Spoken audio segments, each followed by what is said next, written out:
Both sides have reported casualties, and aid agencies say hospitals are becoming overwhelmed. Taliban fighters have been battling their way towards Lashkar-Gah, the capital of Helmand province, in recent days. Government forces have launched a counter-offensive to stop them, with U.S. airstrikes supporting Afghan troops on the ground. This coincides with talks being held in Qatar to end America's longest war and could complicate President Trump's plans to have American soldiers home from Afghanistan by Christmas. And then another blow for the government. Two Defense Force helicopters crashed into each other earlier while setting off for Helmand, killing 9 people on board. Journalist Filio Kantrafuri is in the capital, Kabul. She says health services are overwhelmed in the area where the fighting is.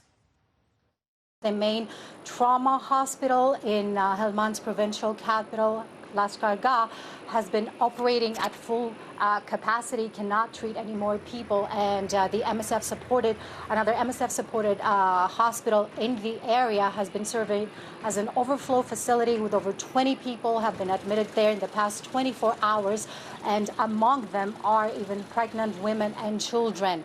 In terms of the displaced, according to the UN and local sources, 35,000 people have been forced to flee their homes, a lot of them with nothing but their clothes. We've seen pictures of them trying to load as much as they can in some motorbikes and try to escape the fighting. Now, UN assessment teams are on the area and they try to assess the situation, and it's extremely difficult to get information as a lot of the infrastructure, the telephone lines have been damaged, so it's hard to assess what the exact needs are. That's the latest from Afghanistan. But Al Jazeera's Osama bin Javaid has more now from Doha, where the peace talks began last month. There has been some headway in the talks, and to discuss that further, we have with us a senior advisor to President Ashraf Ghani, Mr. Nader Nadri, who's also a member of the peace negotiation team. Thank you very much for taking the time. I've heard you describe this as this ongoing violence as an impediment to peace in Afghanistan. Is the Afghan negotiation team willing to leave the table if the violence doesn't stop? Well, our brave national defense and security forces are doing the job of protecting our people and our constitution.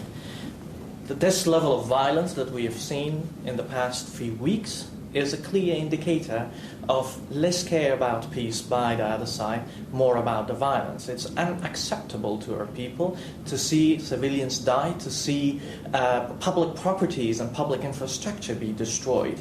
And that's not injecting a good sense of confidence in a peace process that we are so willingly and genuinely and faithfully engaged. And the other side doesn't inject that with the same level of genuineness to stop the violence, and we need to get this violence level down or stop it completely. Our people demand ceasefire so that they can build a level of trust and confidence that a peace process will lead to a shared future for all of Afghans. That's what we are engaged and looking forward to work with Taliban to get it achieved.